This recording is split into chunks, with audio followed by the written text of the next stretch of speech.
O Supremo Tribunal Federal retoma hoje o julgamento sobre as emendas de relator, o orçamento secreto. Ações do PSB, do PSOL, do PV e do Cidadania apontam falta de transparência e de critério para a destinação desses recursos. O senador Alessandro Vieira apresentou uma emenda para que essa verba seja dividida igualmente entre todos os parlamentares. E é com ele que eu converso agora aqui no Band News. Bom, senador, seja muito bem-vindo. Boa tarde para o senhor. Primeiro, quero ouvir sobre esse julgamento. Qual que é a expectativa do senhor sobre esse assunto? Boa tarde. A nossa expectativa é de que o Supremo reconheça que o orçamento secreto é inconstitucional. Eu sou um dos autores das ações originárias ainda no Cidadania. Essa forma de distribuição de recursos, além de ser inconstitucional, ela é flagrantemente prejudicial para os interesses dos brasileiros. Então, essa é a nossa esperança, que o Supremo faça o seu papel de reconhecer a inconstitucionalidade, declarando todo esse mecanismo ilegal. Pois é, e há uma grande expectativa para esse julgamento. Ele pode ser finalizado já amanhã, até o ministro Alexandre de Moraes falou já sobre essa possibilidade. E, senador, o senhor apresentou essa proposta, né, essa emenda de dividir igualitariamente esses recursos entre os parlamentares. O senhor pode explicar qual que é o objetivo, como é que isso se daria na prática? O que acontece é que, novamente, o Congresso Nacional está apresentando para votação amanhã uma resolução para tentar prolongar a vida do chamado orçamento secreto. Então, na proposta subscrita pelo atual relator do orçamento, senador Marcelo Castro, e pelos presidentes Arthur Lira e Rodrigo Pacheco, você tem uma partilha dessas emendas, a gente está falando de uma faixa de 20 bilhões de reais, com reserva de espaço orçamentário para os presidentes das casas, para o relator do orçamento, presidente da CMO, e uma distribuição feita com base em tamanho de bancadas partidárias. Não é para isso que serve o orçamento público. O orçamento público serve para fomentar políticas públicas permanentes ou transitórias. E o que você tem com esse mecanismo é uma apropriação desse recurso para finalidades privadas, projetos particulares eleitorais ou projetos partidários eleitorais. É um prejuízo muito grande para o Brasil. Então, o mecanismo que nós usamos, primeiro, é de defender a rejeição, mas nós sabemos bem que ela é improvável. E, no segundo ponto, de tentar reduzir o poder desses comandos partidários, dividindo o eventual recurso de forma igualitária entre os parlamentares, porque nós não temos nem cidadãos nem parlamentares de primeira e segunda classe. O que nós temos são representantes do povo, e se for este o critério a ser estabelecido, ou seja, permitir que o parlamento faça alocação direta de recursos, que se dê de forma impessoal e igualitária. É o mínimo de respeito à Constituição que a gente espera.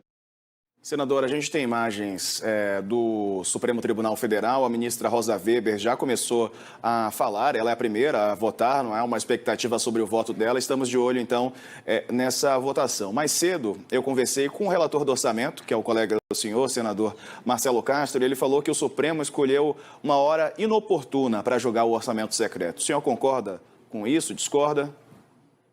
Eu gostaria que esse julgamento tivesse acontecido antes, mas qualquer tipo de ação, de controle, de constitucionalidade não tem momento oportuno ou não. Eu acho que foi bom que tivesse passado o momento eleitoral para não gerar nenhum tipo de turbulência, mas agora a gente está às vésperas de definição de orçamento, nada mais justo do que definir se esse tipo de modalidade é ou não constitucional. E repito, na minha visão, ele é flagrantemente inconstitucional, porque representa uma apropriação por poucos de um recurso muito significativo, inviabilizando o funcionamento de diversos ministérios. Senador, é um poder muito grande com os presidentes das casas, né? Tanto do Senado, Rodrigo Pacheco, como o presidente da Câmara, Arthur Lira, e como isso tem sido usado como moeda de troca, por exemplo, para a aprovação da PEC da transição. Não é? É o que a gente tem visto, inclusive, adiamento de divulgação de ministros, porque há um impasse, né, nesse assunto, e a gente sabe como, durante o governo Bolsonaro, os presidentes da Câmara, do Senado, em especial Arthur Lira, ganhou um poder muito grande. Você tem má qualidade no orçamento que prejudica as políticas públicas, você tem um ataque à democracia na medida em que você empodera indevidamente determinadas lideranças. É bom que aquele cidadão que nos acompanha, cidadã que nos acompanha, saiba que a maior parte dos parlamentares não tem nenhum tipo de acesso a esses recursos. E os seus estados, municípios, ficam desatendidos porque você tem essa subtração de valores enormes no controle de um pequeno grupo de parlamentares. É absolutamente ilegal, na minha visão, imoral, e eu espero que o Supremo cumpra seu papel. Sobre a melhor maneira, era voltar esse recurso para as mãos da União, para que a União faça a distribuição. O senhor acredita que as emendas de relator podem continuar, mas não com um volume tão grande de recursos? Qual que é a avaliação do senhor? A Constituição prevê que a emenda de relator tem um papel exclusivo de corrigir omissões e falhas. Então, a gente está falando de uma fração mínima do orçamento. Essa alternativa de você ter novamente os ministérios capacidade orçamentária é fundamental para você ter planejamento e boa execução de políticas públicas.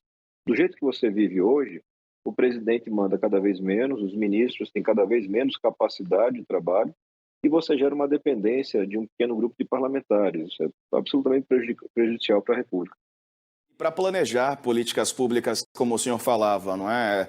Uma política de médio prazo, por exemplo, porque essas emendas atendem localmente interesses de parlamentares, o que é importante para eles manterem ali a base próxima, não é? Pessoas satisfeitas no local, mas para planejar políticas públicas precisa de dinheiro e a União tem sido refém, né, da falta de recursos aí diante de um número tão grande. A gente está noticiando agora a falta de verbas para a educação. Hoje já falei aqui sobre falta de dinheiro para carros-pipa na região Nordeste, voltou a faltar recursos para esse serviço essencial, enquanto as verbas seguem sobrando no sentido do orçamento secreto.